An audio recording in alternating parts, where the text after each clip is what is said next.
presentations you'd want to see that listening to an actual, real, full-blown American-blooded client wouldn't be very appealing to anybody. So I guess some people do want to hear what the client has to say. I'm Rick Nashlinus. This is Tony Mershdorf. I'm a Drupalista. That's the word. No PHP talk allowed in here. Okay? That Tony is a client. So mostly it's Tony's presentation, and I'm just here to interpret for anybody who can't speak client. And as you mentioned, my name is Tony Mershdorf, and if you go next slide. And I'm a fairly Drupal savvy client, so I'm kind of somewhere in between the two worlds. I know enough about Drupal to upgrade a module or install a module. I also know so little about Drupal that when I do update a module, I want to call my mom and tell her about it. She said, "That's nice, honey, when you get married." She really doesn't appreciate how excited I am, but I hope that kind of gives you a feel for the fact that I understand a little bit about Drupal, just enough to be dangerous, not enough to understand your shirts that you guys are handing out about dev command. But what I'm here to talk to you about is how you can make this, the effort with the client, much less painful if you kind of understand where we are coming from. So the goal here is to talk about what's the client frame of mind. Yes, we are a little bit crazy. I'm here to talk to you about the brand of crazy that we are, and talk about some of the experiences and discussion, or some of the experiences I've had. I've developed one website. The first one that we did was really an ugly failure, and that's largely because we didn't understand what we were getting into. The developer didn't kind of help us understand well enough, which we tended to shift the blame a lot to the developer, which is another thing that you're going to find that clients do.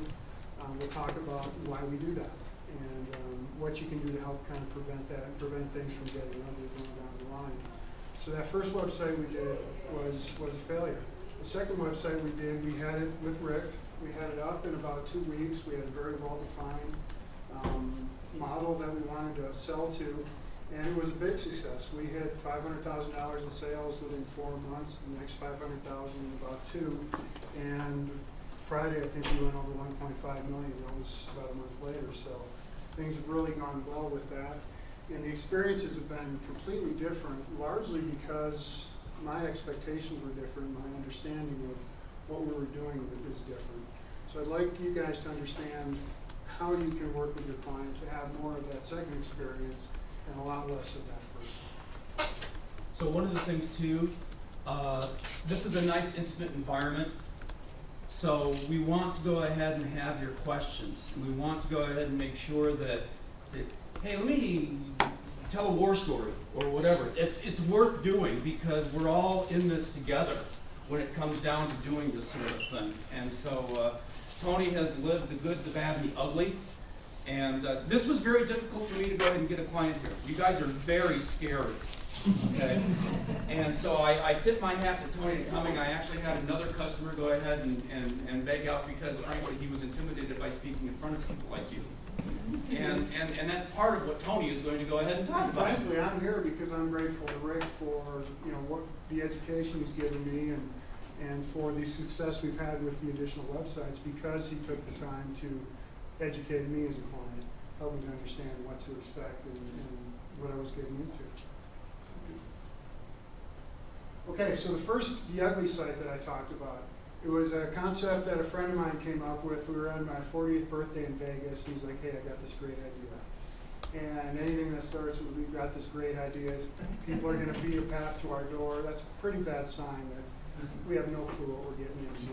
And we had no clue what we were getting into. So we had these great ideas. It was going to be a kind of an online coaching site for men. My business partner had a lot of great ideas about helping guys build confidence and dress better and all these other things. And there really wasn't a business model. We had no idea who our customer was going to be, and most importantly, why they pulled a credit card and how we pay money for what we were offering. We just had this great arrogance that it was going to be so great, people were just going to want it and pay for it, and we wouldn't have to do much to make that happen beyond put it on the web and start collecting money and plan vacations. It didn't work out that way. We didn't understand, there's so many things we didn't understand. I'll kind of get into, some of the things I'll get into is the requirements group. Because we did not define our requirements well, we crept all over the place. And, you know, we had ADD, quite frankly. You know, one day we wanted to set up affiliate sites that we're going to collect money on. One day we want to do videos for the website. The next day we want to load content. Well, we don't like how it was loaded. We want to load it a different way. So we're just all over the place. And as miserable as it was for us, it had to be the worst for our developer. Because, as I say down here, it was all that damn developer's fault. And we had this great idea that couldn't make it happen. And, you know, hindsight being what it is, I really feel bad for those people because they had to work with us. So why didn't you do why didn't you do requirements, Tony? Nobody made us. We weren't involved yet. Yeah, it's really important for you guys. It's almost a parental role as a developer. And I don't mean to be condescending towards the clients, but you know, you got to say, hey, let's step back a little bit. Who is your customer? How are they going to buy this? Why are they going to buy this? What's your marketing plan? We did not have any of that. Have you done any kind of market research? No, we're just so awesome that they're going to want it. So we don't need market research. What kind of feedback did you get back, or when you were doing Google ads, what kind of things did you expect? Okay, this will, one of the points I'm going to make in a few slides is that clients are a little bit crazy. This is exhibit 1. We had heard that in a Google ad, you can expect, if you're lucky, 0.5 to 1% conversion rate of people who actually get out and join like a membership website. My business partner goes, oh, we'll have 10%. You know, we'll nail it. It'll be piece cake. So that is. And does this sound like anyone you work with? No? That is the brand of crazy this poor developer was dealing with. And if they had helped us kind of step back and say, no, we really need well-defined requirements. We handed them a brochure that we had a graphic designer develop. And we said, just make it look like this. And then when they delivered it, after they had shown this to us a couple times during the interim development process, we're like, oh, that sucks, we don't like that. But we didn't tell them what we wanted. We just told them what we didn't like. So really nail those requirements up front. That's the point you're going to get tired of me talking about, but it really is a key to success. And that's been one of the great parts of working with Rick is you're like a Cub Scout leader. Yeah. You know, you kind of made us sit down and say, okay, every time we got together and talked about what we wanted the website to do, he was typing in requirements. So that later he could go, okay, this is what we define as a requirement. Are you guys okay with this? Do you understand that this is what we're delivering? That led to things that we're going to talk about later, like acceptance criteria. If you don't have an acceptance criteria, you are never going to be done. And you're going to continue to develop and develop and develop, and no one's going to be happy. You know, from a developer point of view, have you ever heard the saying that a Drupal site is never done? Mm-hmm. Is it true? Mm-hmm. Yeah. Why? There's always something more you can do. Well, beyond just, there's Just basic maintenance. It should never be done, but that's exactly the point that we didn't understand, is there's maintenance. Yeah. We saw launching the website as a finish line. That's a starting line. That's where the work starts, for the client at least. You know, we totally did not understand that. But then we get to our second effort, which was a company called Access Products. What we do is we make and sell printer toner cartridges to sell to the government. This is the complete opposite extreme as far as the website development process. The first one was a poorly defined, people are going to pay us money to subscribe to the site and they're going to quit type of fantasy. This was a real website with a real demand. We had government contracts. We already had product lists on government websites, but we needed a website of our own so people could come purchase from us directly, have things be more focused as far as a search, make it a lot easier for them to find the toner cartridge they need based on the printer they've got, things like that. So we had very well-defined requirements, which, as well as I thought they were defined, Rick went and made them much weller defined. He made sure that we knew exactly what we want, that they were, you know, in bullet points, this is what you're getting when we deliver. Oh, you want this? That's going to cost extra. Don't be afraid to tell your customer that's going to cost extra, because if you give us a little, we're going to take a lot. And we're just, well, they did that, we'll do this. Oh, wait, now we want this. Well, that's cool, let's do this. You gotta stop that, you gotta stop it early, because once we get rolling, we get out of control. We're like 3-year-olds in the mall. Tell them a little bit about the background of Access Press, because when you came to us, that was you've already gone through some girlfriends before. Yeah, We were your first prom date, okay? I had experience with Rick. He kind of helped us try to save that first website, but it was too far gone. But it still was a good experience working with him. So I wanted to come to him with a second website. We had just won a very large, it's called a blanket purchase agreement with government, where government offices had to buy from us as one of maybe 14 suppliers for toner cartridges. We needed to have a website for this. My boss was enamored with, hey, this company says in 1 week they'll pull this website out of the box. It's money. Sorry. Yes, you gotta remain flexible. In conclusion, no. So he saw on the web, he saw where this guy said, yeah, we've got e-commerce websites, we'll pull it all in the box. Just send us your logo, send us your product list, and we're good to go. So he did not want to take my advice. He wanted to do this 4 months, or at least 4 to 6 weeks into this process, this 1 year process. We finally just dropped it. It was frustrating. They wouldn't return our phone calls. We never really did get the website out. The testing we did, which was minor, was disastrous. And it didn't look good because anything that you pull out of the box is going to be very inflexible. If it's quick, it's going to be, you're going to get exactly what they give you. We don't want what they gave us. So that did not go well at all. We went with Rick, and while we did define the requirements very well, we also maintained some flexibility. We also had the understanding that if we want more, we're going to pay more. So the experiences were very different. I think maybe it was a good learning opportunity for us, because if you go to the next slide. Okay. I'm going to make the point, I'll make it again. Our expectations were messed up. We believed that we would just pull this thing out of the box and start selling it. We believe these things because we're bombarded with these messages. We don't know enough about the technology to go, well, that's not realistic. We just know that we see ads on GoDaddy for, host your website for $10 a month and we'll build it for you. Yeah, you can do that, but you don't get much for it. So that really messes with the expectations, and expectations are something we're going to talk about in the future. But one of the things, probably the first thing you need to understand is the client-friendly mind. As I said before, we're a little bit crazy. For one, we've got this great idea. It's the greatest thing since Internet Explorer 6. So we just think it's going to work well. We're just so starstruck and enamored with this idea that we just figure we'll hand this idea off to the developer. You guys are going to work your magic, make it happen, make it pretty, and we're going to start selling it. So first thing you have to do is ask those hard questions. Who is your customer? Why are they going to pull their credit card out and buy? People don't like to put their credit cards on the internet. They're afraid that they're going to lose it, somebody's going to steal it, all that stuff. So try and get them to step back and take a more realistic approach to what they're trying to do. We're scared. It's gone from the point where a website develops is kind of a tool for business.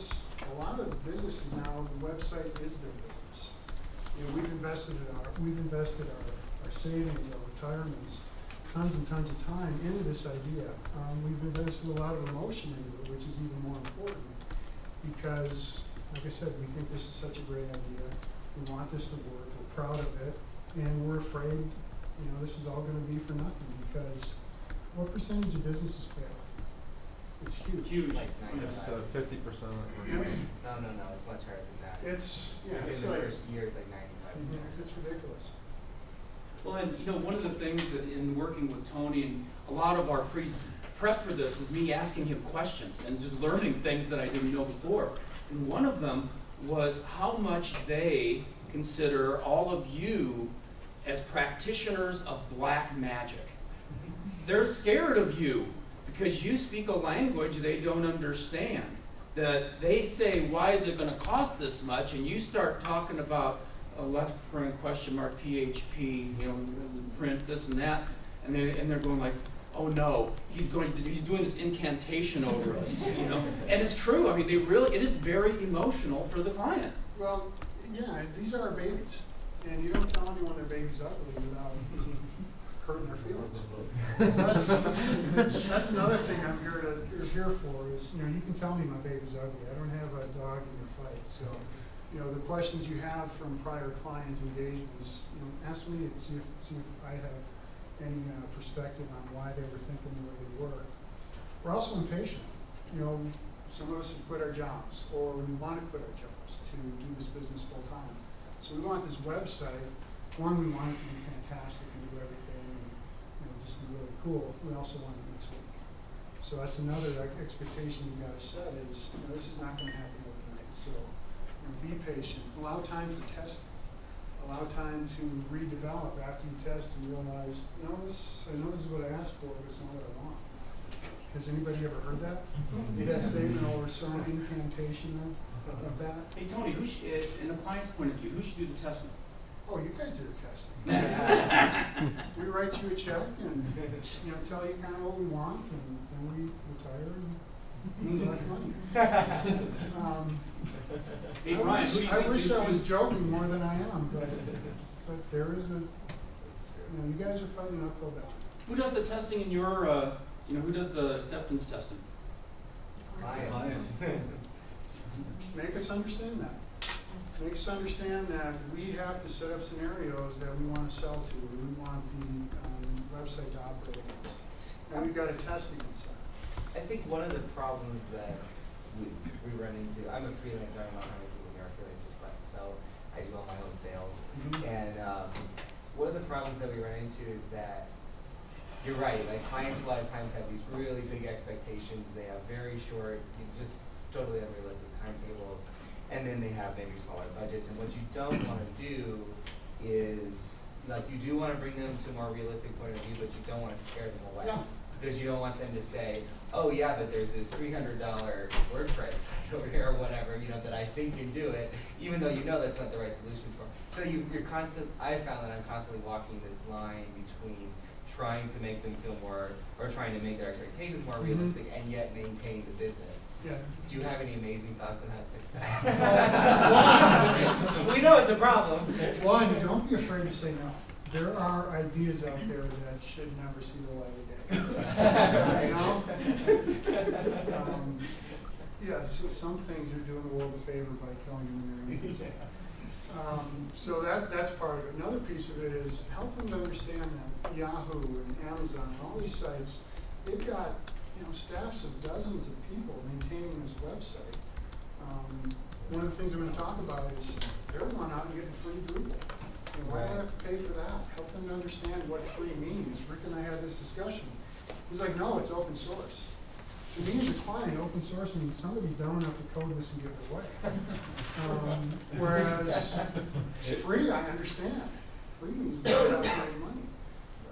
Help them to understand, one, that they're going to be maintaining this thing for as long as they've got a website. Help them to understand you are one freelancer, and you really do get what you pay for. And also, if you've got an example of one of these $300 out-of-the-can websites, have that to show them to them. Show them how inflexible it is. Show them, this is where your logo goes, but you end up with this white garbage around it in this box that you can see, and your text is all messed up, and your products have to be displayed in this one very inflexible way. So if you could, spend the $300, buy one of your own crappy out-of-the-box websites, and say this is what you need there for that, because we need something to compare it to. We need to be brought into that world, because, as you said, Drupal is arcane and very strange to us. It's arcane to me, and I can upgrade a monitor. Unfortunately, no one has to hear about it, but I'm excited. So yeah, we are also intimidated. So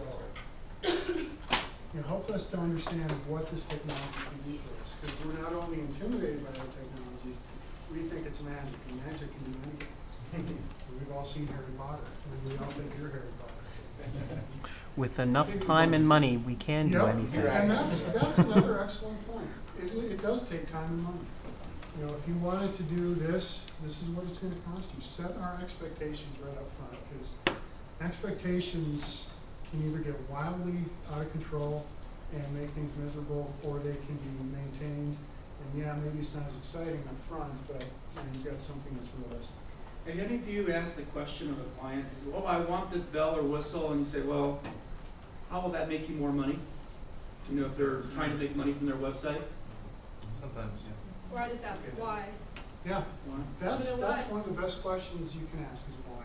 Because your answer will likely be, Because it's cool. because it's cool. There's a line between becoming a business consultant Mhm. and being a developer. You don't want to tell, people are going to come up with a business model and, you can give your advice, but judging your business model and or, giving the business strategy Mhm. probably doesn't roll in a lot of cases unless that's what your business does. And you can't throw yourself under the bus. You No. got to be able to say no. Yep. I think that's one of the really important things. You got to be able to say Yeah. no to a job that you know is going to work, or you know that it's not going to be profitable for you because the Mhm. client doesn't have the budget for what they want to do. Yeah. And it's not going to be the field of dreams they think it is. Mhm. And you can see that. Mhm. But Yeah, but and I'm sorry to interrupt, but one of the points you made is it's not your job, and you're right. You're not a business developer. However, you've got to live with this client. Yeah. And if it kind of comes back to, don't be afraid to say no, because you'll save both sides a lot of time and effort. And yeah, you're not a business developer, but if you're going to have a successful engagement, you need that customer to have done some business development. So you may say, hey, ask these tough questions, ask who your customer is, why they're going to buy this from you, what you expect the profit margin to be, how are you going to ship the thing once you get the order, how are you going to update your prices, all these things that we haven't thought about, and we're going to go, whoa, let me think about this. You can't push the client expectations into a realm of that you see as being Mhm. relatively close to reality. You got Yeah. Absolutely, because it's going to stick to you. It's